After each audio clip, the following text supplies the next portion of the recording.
Jacob's mother had been ill for weeks. After her sudden stroke, she needed constant care, so he hired a night nurse to watch over her while he worked the late shift at the factory. The agency recommended someone named Nurse Evelyn, quiet, efficient, and highly experienced. She arrived every night just before midnight, always dressed in her crisp, old-fashioned nurse's uniform with a calm, almost eerie smile. Jacob found her odd, but as long as his mother was cared for, he didn't mind. One night, Jacob returned home later than usual. As he entered the house, he noticed something strange. The air felt colder than normal, and the house was deathly quiet. The familiar sound of his mother's oxygen machine had stopped. Panicked, he rushed into his mother's room. Nurse Evelyn was standing over his mother's bed, her back to him, seemingly adjusting something. "What's going on?" "Is she okay?" Jacob asked, fear creeping into his voice.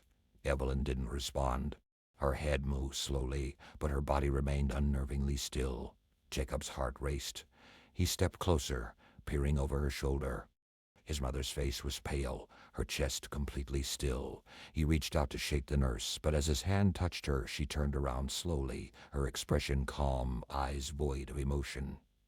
"She's at peace now," Nurse Evelyn said softly, her voice almost a whisper. "They all find peace." Jacob's breath caught in his throat. He pushed past the nurse to check his mother's pulse. There was none. Desperate, Jacob grabbed the phone to call an ambulance. But before he could dial, Evelyn spoke again, her voice sharper this time. "You needn't worry, Jacob.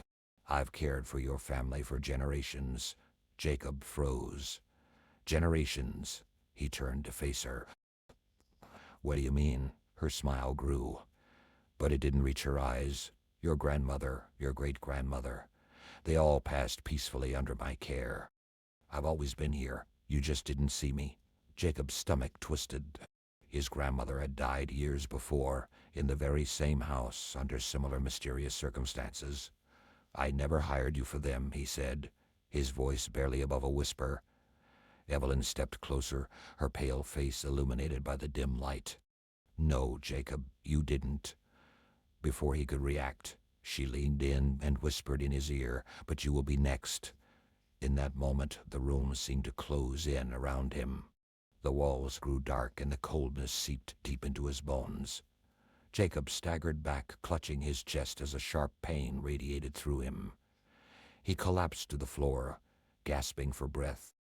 His vision blurred, but he could just make out Nurse Evelyn standing over him, watching. The last thing he saw was her reaching down to gently close his eyes, her voice echoing in the darkness. "Peace, Jacob, just like the others."